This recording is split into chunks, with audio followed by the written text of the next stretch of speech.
우리는 문맹 부족입니다. 이름은 조차 쓰거나 읽을 수 없었죠. 기억만으로 지식을 전하다가 중요한 것들을 잃어갔어요. 하지만 지구 반대편에 한국이라는 나라가 모든 걸 바꿨어요. 한국에서 온 사람들이 한글을 알려줬고 우리는 처음으로 글을 배우기 시작했어요. 그 가르침으로 인한 작은 변화가 마을의 운명을 바꿨죠. 사기꾼들이 쫓겨나고 지혜가 기록되고 꿈이 자라났어요. 이제 우리는 더 이상 과거에 갇힌 마을이 아니에요. 우리는 미래를 바꿔는 한글 지금부터 들려드릴게요. 여러분 잠시만요. 감동 SPONSOR 작가 현지입니다. 오늘 준비한 이 영상을 준비하기까지 정말 많은 시간과 노력이 필요했습니다. 여러분의 구독과 좋아요는 영상을 제작하는데 정말 큰 힘이 됩니다. 더 좋은 이야기를 만들 수 있도록 힘이 되어주세요. 감사합니다. 안녕하세요. 저는 주벨이라고 해요. 저는 서아프리카에 위치한 시에라리온의 깊은 숲속에 있는 작은 마을 칼라반에서 살고 있어요. 저희 마을 사람들은 부지런히 일하지만 한 가지 큰 문제가 있어요. 저희 마을에는 글을 읽거나 쓸 줄 아는 사람이 거의 없어요. 이 문제는 생각보다 많은 부분에 영향을 끼쳐요. 글을 읽지 못하니까 중요한 정보를 기록할 수도 없고 마을의 역사를 남길 수도 없어요. 시장에서도 가격을 몰라서 속는 일이 많고요. 계약서를 읽지 못해서 억울한 일을 당해도 어떻게 해결해야 할지 몰라요. 저희는 오직 기억에만 의존해 살아가고 있어요. 하지만 기억은 시간이 지나면 흐려지고 말로 전해지는 이야기들은 조금씩 변하니까 결국 사라지게 되더라고요. 몇 달 전, 저는 처음으로 혼자 시장에 가서 소금과 기름을 사왔어요.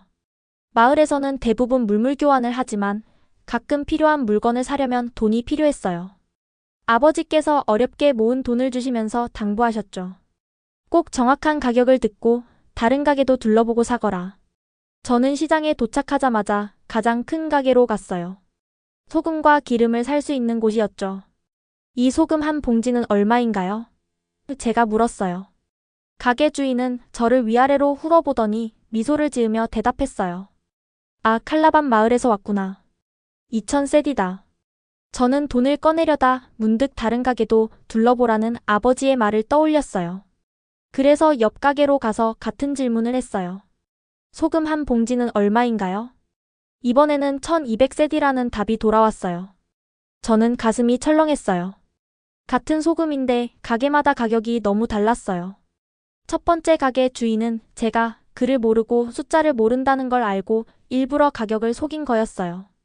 저는 화가 났지만 무슨 말을 해야 할지 몰랐어요. 그날 집으로 돌아와 아버지께 말씀드렸더니 아버지는 씁쓸하게 웃으며 말씀하셨어요. 그래, 숫자도 모르니 자칫하면 당할 수밖에. 그래서 우리가 글을 알아야 하는 거란다. 가격을 읽을 수 있다면 우리를 속이지 못할 텐데 말이다. 그때 처음으로 저는 글을 모른다는 것이 단순한 불편함이 아니라 우리를 더욱 가난하게 만드는 문제라는 걸 깨달았어요.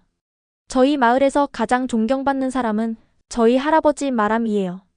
할아버지는 젊었을 때부터 치료사로 마을 사람들의 병을 고쳐주셨어요. 할아버지는 약초를 직접 채집하고 말려서 약을 만들어주세요. 마을에서 아픈 사람이 있으면 가장 먼저 찾아가는 분이 바로 할아버지예요. 그런데 몇 달 전 할아버지께서 치료를 잘못하신 일이 있었어요. 그날은 한 사내 아이가 높은 나무에서 떨어져 심하게 멍이 들고 팔다리가 붓기 시작했어요. 아이의 어머니는 급히 할아버지를 찾아왔고 할아버지는 바로 약초를 찾으러 가셨어요. 이 약초를 찧어 환부에 바르면 부기가 빠지고 통증이 가실 거다. 할아버지는 단호하게 말씀하셨고 저희는 할아버지를 믿고 그대로 했어요. 하지만 몇 시간이 지나도 아이의 상태는 나아지지 않았어요. 오히려 통증이 심해지고 열까지 오르기 시작했어요.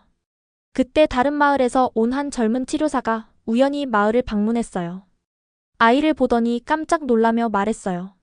이건 엉뚱한 약초예요. 이 약초는 상처가 덧나게 할 수도 있어요. 할아버지는 놀라며 자신이 사용한 약초를 다시 살펴보셨어요. 그리고는 얼굴이 창백해졌어요. 내가 약초를 착각했구나. 할아버지는 몇 년 전까지만 해도 절대 이런 실수를 하지 않으셨어요. 하지만 나이가 들면서 기억이 흐려졌고 약초들의 차이를 혼동하기 시작하신 거예요. 그때 저는 생각했어요. 만약 우리가 글을 쓸 수 있었다면? 만약 할아버지가 약초 이름과 효능을 기록해 두셨다면 이런 일이 일어나지 않았을 텐데. 그날의 해프닝이 잊혀져 가고 어느덧 우기가 가까워졌어요. 우리 마을에는 비가 오기 전 구름과 바람의 변화를 보고 날씨를 예측하는 법이 전해져 내려오고 있었어요. 하지만 올해는 이상하게도 그 예측이 계속 빗나갔어요. 평소라면 비가 올 시기에 농부들은 씨를 뿌렸고 홍수가 날 시기에는 미리 피신했어요. 하지만 이번에는 전통적인 방식으로 예측한 날과 실제 비가 오는 날이 맞지 않았어요. 비가 올 거라고 해서 씨를 뿌렸는데 땅이 말라버렸어. 우리가 물가에서 떠날 필요가 없다고 했는데 갑자기 폭우가 쏟아졌어. 사람들은 당황했고 수확량은 줄어들었어요. 그때 마을에서 가장 나이가 많은 어르신이 말씀하셨어요. 만약 우리가 과거의 우기의 날씨를 기록해뒀다면 올해의 이상 현상이 무엇 때문인지 알 수 있었을 텐데. 그 말을 듣고 저는 확신했어요. 우리는 글이 필요해. 우리가 살아가는 방식을 지키고 실수를 반복하지 않기 위해서라도. 하지만 글을 배운다는 게 가능할까요? 그날 밤 저는 모닥불을 바라보며 깊이 생각했어요. 글을 배우면 정말 우리의 삶이 달라질까요? 그때는 몰랐어요. 하지만 한 가지 확실한 것은 저는 이제 글을 배우고 싶다는 강한 열망을 품게 되었다는 거예요. 다음 날 아침 저는 결심했어요. 글을 배울 기회가 있다면 꼭 배우고 싶어요. 그때 저는 몰랐어요. 이 작은 결심이 제 인생을 그리고 마을 전체를 바꿔놓을 거라는 걸요. 우기가 끝나고 수학이 끝날 때쯤 한국에서 온 사람들이 마을에 도착했어요. 5명이었고 단순한 옷차림에 커다란 가방을 짊어지고 있었어요. 저희가 전에 본 외국인들과는 조금 달라 보였어요. 그들의 리더는 김준 박사님이었는데 키가 크고 얼굴에는 따뜻한 미소가 떠올라 있었어요. 도착하자마자 가볍게 허리를 숙이며 인사했어요. 저희는 그런 예의를 처음 봤어요. 옆에는 박민지 선생님이 계셨어요. 그녀는 날카로운 눈빛으로 모든 것을 세심하게 관찰하면서도 말투는 부드러웠어요. 처음에 마을 사람들은 거리를 두고 그들을 지켜봤어요. 몇몇은 팔짱을 낀 채 조용히 바라봤고 다른 사람들은 수군거렸어요. 외국인들 오는 거 한두 번 본 것도 아니지 않소. 약 몇 개 나눠주고 음식 좀 주고 가겠지. 그래요. 그러고 나면 똑같아요. 달라지는 건 없을 거예요. 하지만 한국 사람들은 약을 나눠주지도 않았고 무언가를 바로 가르치려 하지도 않았어요. 대신 저희와 함께 앉아서 많은 질문을 했어요. 하루 일과는 어떻게 돌아가나요? 시장에서는 어떻게 물건을 사고 파나요? 치료하실 때 어떤 약초를 사용하세요? 그들은 저희를 가르치려 하지 않고 먼저 이해하려 했어요. 천천히 질문을 던지고 대답을 들으며 조용히 고개를 끄덕였어요. 다음 날 김준 박사님과 박민지 선생님은 마을 어르신들과 함께 자리에 앉았어요. 여러분이 궁금해하실 것 같아요. 왜 우리가 이곳까지 오게 되었는지 말이에요.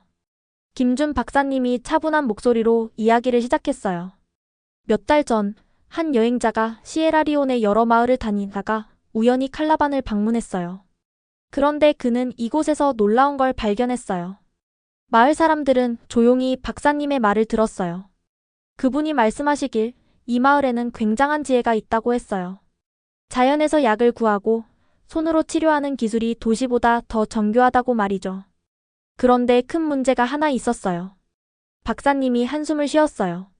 지혜가 전해지지 않고 있었습니다. 치료법이 문서로 기록되지 않으니 시간이 지나면서 잊혀지고 있었어요. 여러분이 가지고 있는 소중한 전통이 사라질까 봐 걱정된 거죠. 마을 사람들은 서로를 바라보며 웅성거렸어요.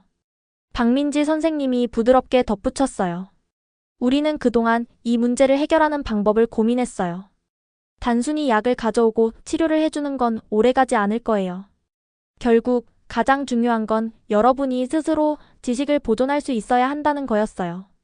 그때 김준 박사님이 노트를 꺼내 보였어요. 우리는 한 가지 방법을 생각해냈어요. 바로 한글을 이용하는 거예요. 마을 사람들은 여전히 반신반의했어요. 한글이 뭔데요? 박민지 선생님이 미소를 지으며 공책을 펼쳤어요. 거기에는 낯선 기호들이 적혀 있었어요. 한글은 500년 전 한국에서 만든 문자예요. 누구나 쉽게 배울 수 있도록 만들어졌죠. 어르신들이 고개를 갸웃했어요. 우리가 글자를 배운다고 해서 뭐가 달라지겠소? 김준 박사님이 단호하게 말씀하셨어요.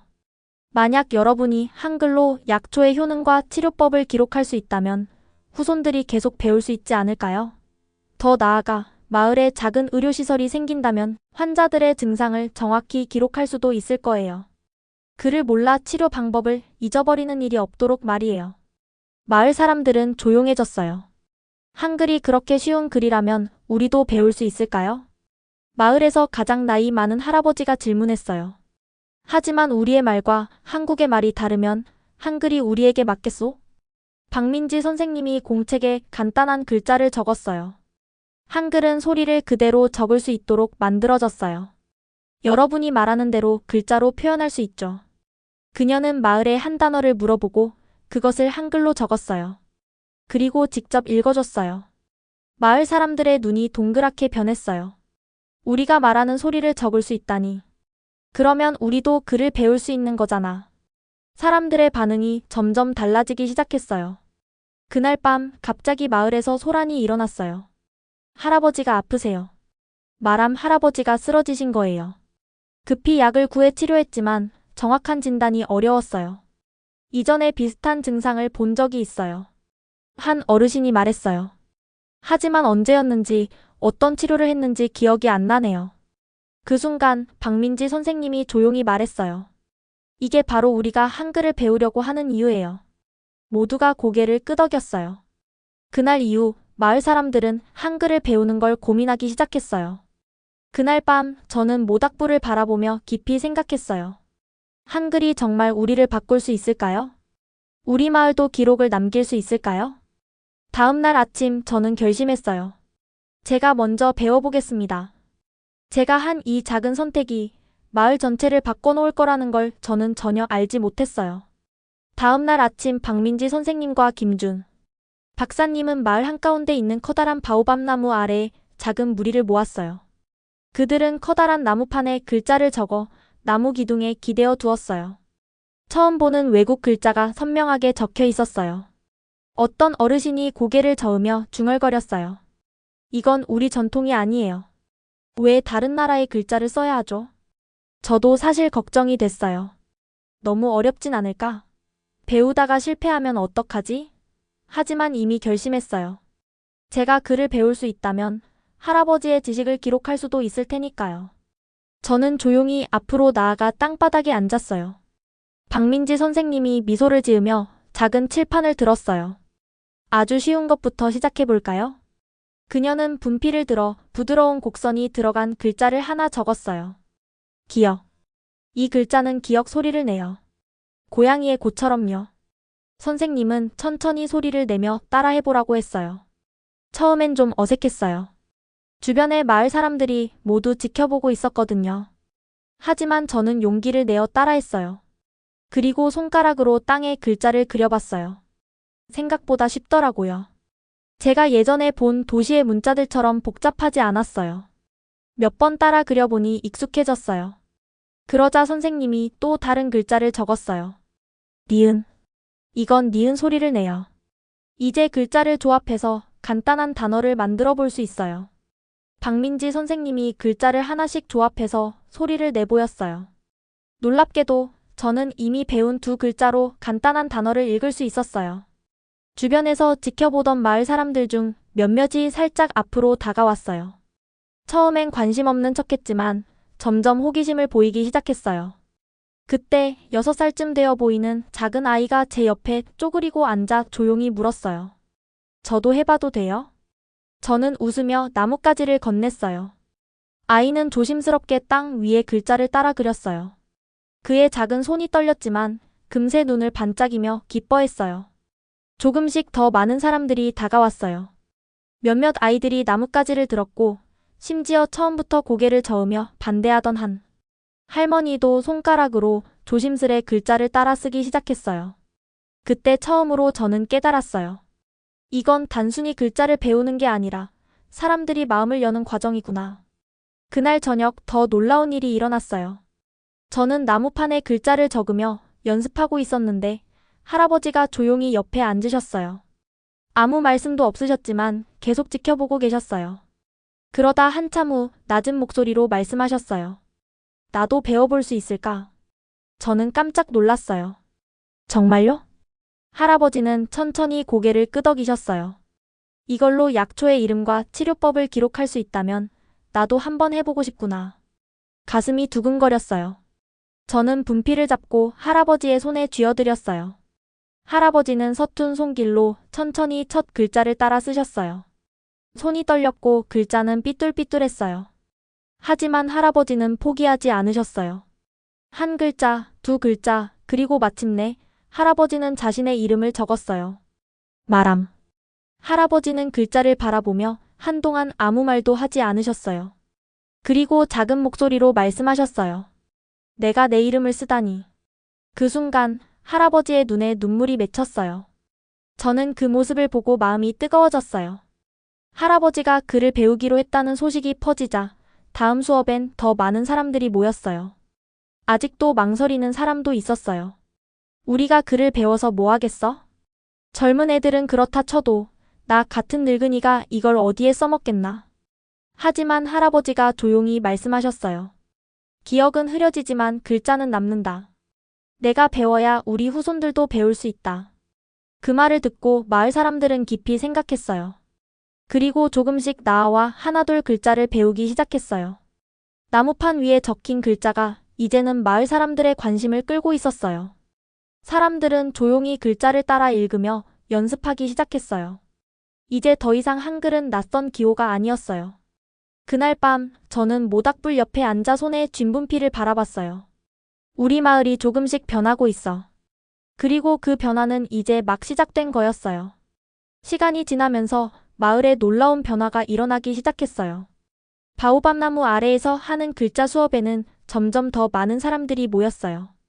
처음에는 저랑 몇몇 어린아이들만 참석했는데 시간이 지나면서 글이 필요 없다고 하셨던 어르신들까지 하나둘씩 함께하게 됐어요. 그 중에서도 제가 가장 기억에 남는 날이 있어요. 저희 마을의 어부 중 한 명인 다보가 처음으로 수업에 온 날이었어요. 그는 예전부터 글을 배우는 걸 회의적으로 생각했어요.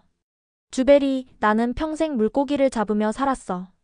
글을 몰라도 문제없이 살아왔는데 이제 와서 배워서 뭐 하겠어? 그렇게 말했던 다보가 어느 날 아침 조용히 수업이 열리는 바오밥나무 아래에 앉아 있었어요. 팔짱을 낀 채 말없이 듣고 있었죠. 그 모습을 본 박민지 선생님이 조용히 다보에게 물었어요.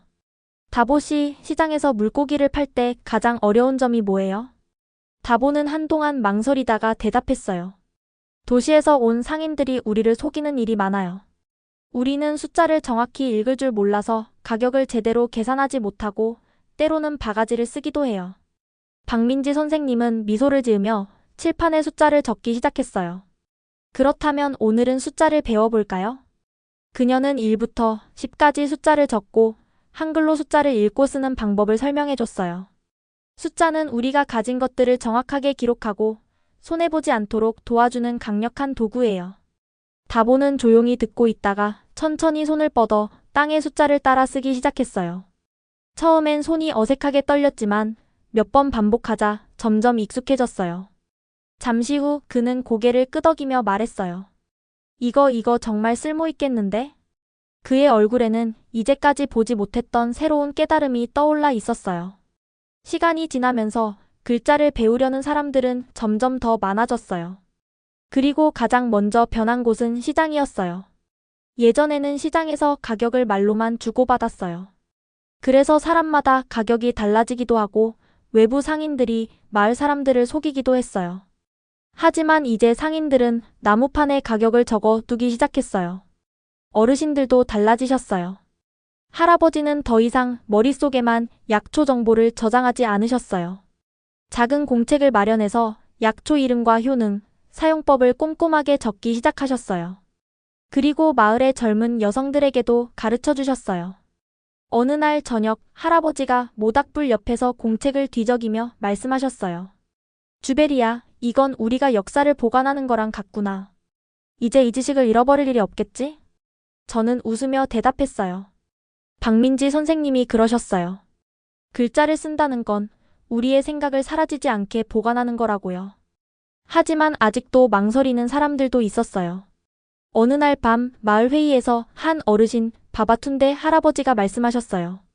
이 글자는 젊은 사람들한테는 좋을지 모르겠지만 우리 같은 늙은이들한테는 필요 없지 않소? 우리는 평생 글 없이 살아왔어요. 이제 와서 바꿀 이유가 있나요? 그 말을 듣고 김준 박사님이 조용히 자리에서 일어나 허리를 숙이며 공손하게 말씀하셨어요. 바바툰데 어르신 질문 하나 드려도 될까요? 툰데 할아버지는 고개를 끄덕였어요. 어르신은 이 마을에서 가장 지혜로운 분이세요. 조상님들의 이야기를 기억하고 계시고 마을의 역사를 아시는 분이죠. 하지만 언젠가 어르신께서 이곳을 떠나시게 되면 그 이야기는 어떻게 될까요? 누가 기억할 수 있을까요? 툰데 할아버지는 아무 말도 하지 않고 한참을 생각했어요. 그러더니 천천히 고개를 끄덕이며 말씀하셨어요. 그러고 보니 나도 들려주고 싶은 이야기들이 많구나. 그리고 그날 밤 툰데 할아버지는 처음으로 분필을 잡고 자신의 이름을 적어보셨어요. 손이 떨렸지만 분명한 글자가 나무판 위에 남았어요.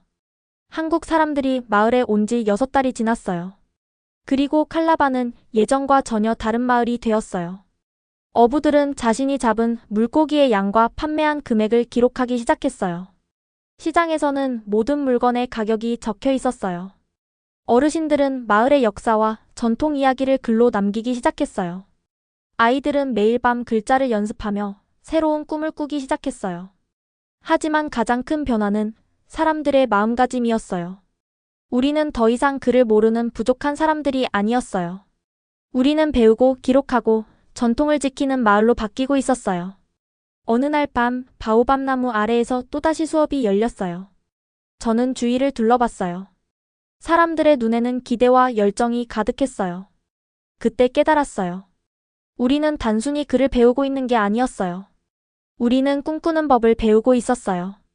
한국 분들이 칼라반 마을에 온 지 1년이 지났어요. 이제 저희 마을은 예전과 완전히 달라졌어요.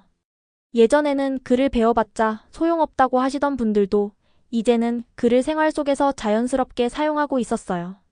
시장은 한층 정리되었고 어부들은 자신이 잡은 물고기 수량과 판매 기록을 남기기 시작했어요.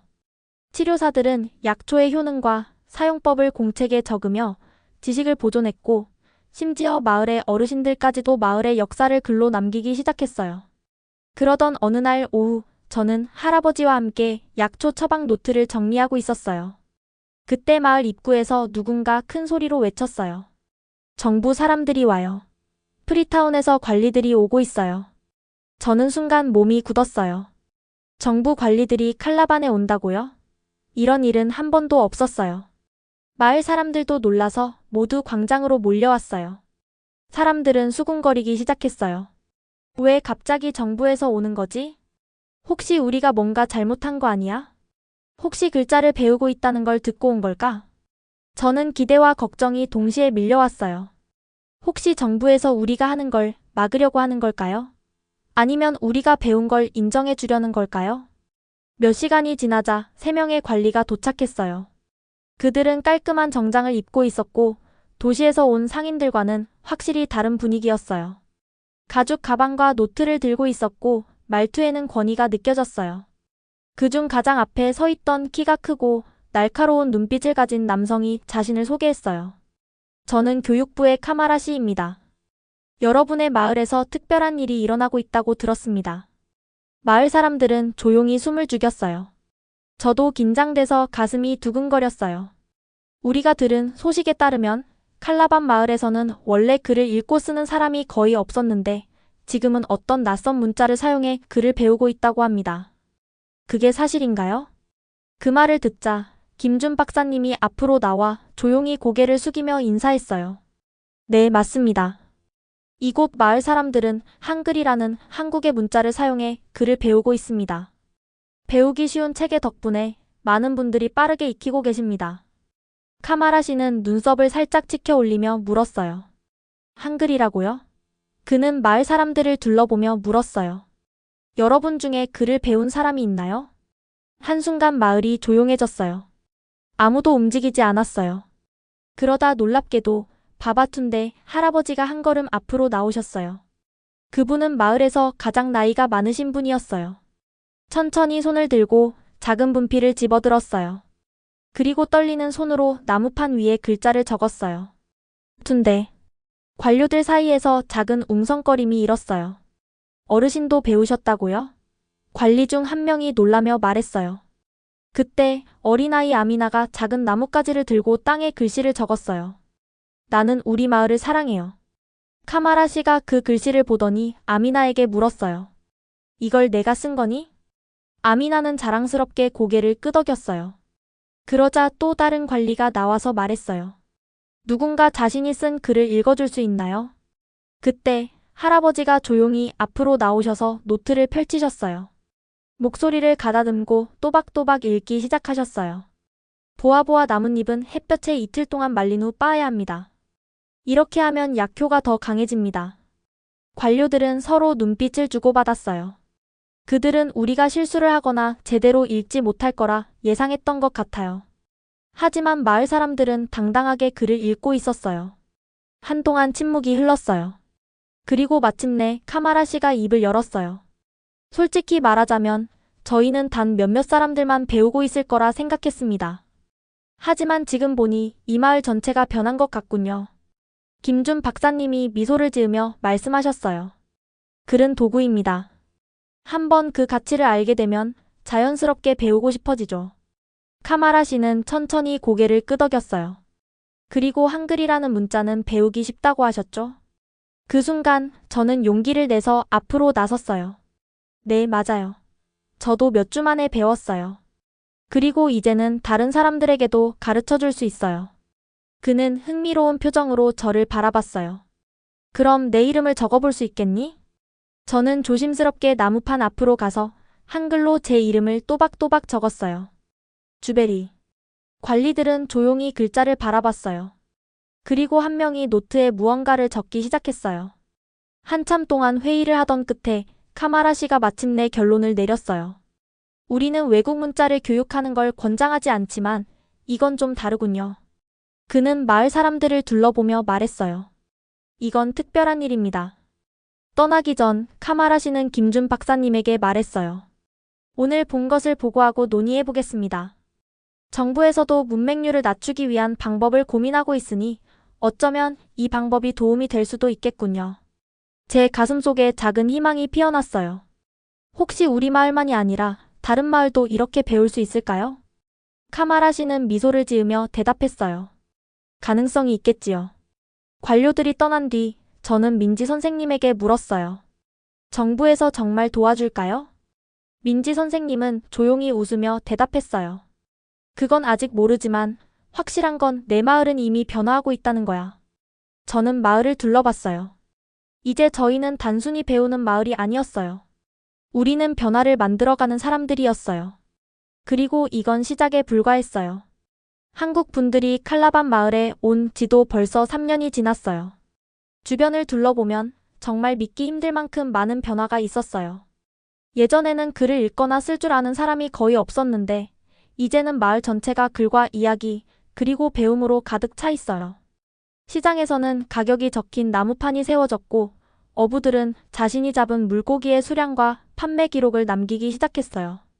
치료사들은 약초의 효능과 사용법을 공책에 적어두었고 한때 글은 필요 없다라고 말씀하시던 어르신들까지도 밤마다 노트를 펼쳐 서로의 글을 읽어주기 시작했어요.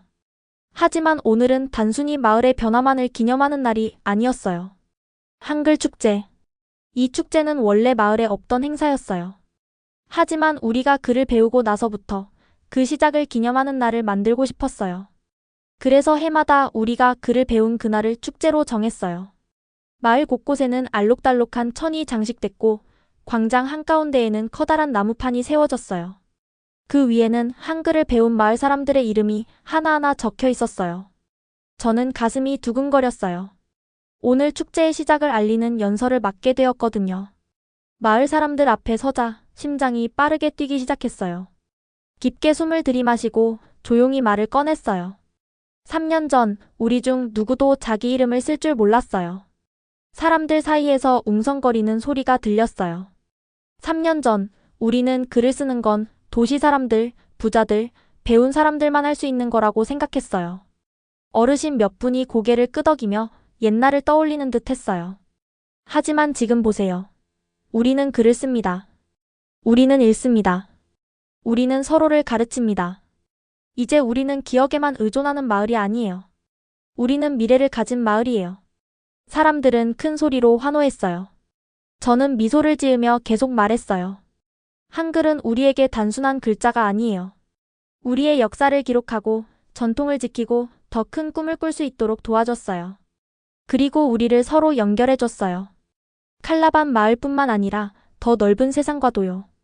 저는 앞쪽에 서 계신 한국 분들을 바라봤어요. 김준 박사님과 민지 선생님은 저를 보며 환하게 웃고 계셨어요.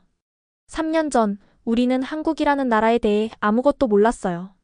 그저 먼 나라라고만 생각했어요. 하지만 이제는 알겠어요. 한국이 우리에게 단순한 배움을 준 것이 아니라 희망을 주었다는 걸요. 마을 사람들은 다시 한번 힘껏 박수를 쳤어요. 저는 한 발짝 물러서며 깊은 뿌듯함을 느꼈어요. 축제가 한창일 때 뜻밖의 손님들이 도착했어요. 다른 마을에서 온 사람들이었어요. 어떤 사람들은 멀리 프리타운에서부터 왔다고 했어요. 그 중에는 선생님들도 있었고 기자들도 있었어요. 심지어 교육부에서 나온 관리들도 있었어요. 그들 중 한 명이 저에게 다가왔어요. 말끔한 정장을 입은 남성이었어요. 놀란 듯 주위를 둘러보며 저에게 말을 걸었어요. 내가 주베리인가? 저는 고개를 끄덕였어요. 네, 맞아요. 그는 미소를 지으며 말했어요. 내 마을에서 일어난 이야기를 들었어. 직접 와서 확인해보고 싶었지. 저는 그들을 마을 곳곳으로 안내했어요. 광장에 걸린 글자들을 보여드리고 가격표가 붙은 시장을 구경시켜드렸어요. 그리고 마을 사람들이 모은 노트와 작은 도서관까지 보여드렸어요. 도서관이라고 하기엔 작은 오두막에 불과했지만 마을 사람들이 직접 기록한 책들이 있었어요. 방문객들은 놀란 표정이었어요. 이건 정말 대단하군요. 한 선생님이 감탄하며 말했어요. 우리는 다른 마을의 문해력을 높이기 위해 쓰고 있는데 여러분은 스스로 해내셨군요. 저는 고개를 저었어요. 저희만의 힘으로 한 게 아니에요. 도움을 받았어요. 하지만 배운 후에는 서로 가르치면서 계속 나아갔어요. 그때 교육부에서 나온 관리가 김준 박사님께 다가가서 말했어요. 이 방식 우리가 해온 교육과는 다르네요. 간단하면서도 효과적입니다. 이걸 다른 마을에도 적용할 수 있을까요? 김준 박사님이 미소 지으며 대답했어요. 그게 바로 우리의 바람입니다. 축제가 끝나갈 무렵 저는 민지 선생님과 나란히 앉아 석양을 바라보고 있었어요. 오늘 정말 멋졌어요. 민지 선생님이 웃으며 말했어요. 저는 수줍게 웃었어요. 이렇게 많은 사람들 앞에서 연설을 하게 될 줄은 몰랐어요. 선생님이 장난스럽게 웃으며 말했어요. 3년 전에는 자기 이름도 못 쓰던 사람이었잖아요. 저는 그때를 떠올리며 피식 웃었어요. 처음 글자를 배울 때의 떨림, 처음 내 이름을 써봤을 때의 감격, 이제 저는 글을 쓸 뿐만 아니라 다른 사람들에게 가르칠 수 있게 되었어요. 이제 뭐가 더 바뀔까요? 저는 조용히 물었어요. 민지 선생님은 하늘을 바라보며 대답했어요. 만약 정부가 이 방법을 받아들인다면 다른 마을에서도 한글을 배울 수 있을 거예요. 저는 축제장에서 웃으며 글자를 배우는 아이들을 바라봤어요. 그럼 저희가 도와드려야죠. 민지 선생님이 고개를 끄덕였어요. 그게 우리가 받은 도움에 대한 가장 좋은 보답이겠죠. 저는 마을 아이들 중 가장 어린 아이가 동생에게 글자를 가르치는 모습을 보며 미소 지었어요. 저쪽에서는 바바툰데 할아버지가 노트에서 마을의 옛 이야기를 읽어주고 계셨어요. 한편에서는 할아버지가 젊은 여성들에게 약초 사용법을 가르치고 계셨고 그 내용을 모두 한글로 기록하고 있었어요. 이건 단순히 마을의 변화가 아니었어요. 이제 저희 마을은 지식을 가진 곳, 역사를 남기는 곳, 그리고 꿈을 꾸는 곳이 되었어요. 한글은 저희에게 미래를 기록할 수 있는 힘을 주었어요. 이제 저희가 그 미래를 다른 이들과 함께 만들어 갈 차례예요. 한글의 우수성을 서아프리카에 널리 퍼뜨린 이야기 잘 들으셨나요? 혹시 여러분도 한글에 대한 즐거운 추억을 간직하고 계신가요? 그렇다면 여러분의 즐거운 기억을 댓글로 공유해주세요. 전 세계에 한글을 알리는데 여러분의 구독과 좋아요가 필요합니다. 한 번씩 부탁드릴게요. 오늘도 시청해주셔서 감사합니다.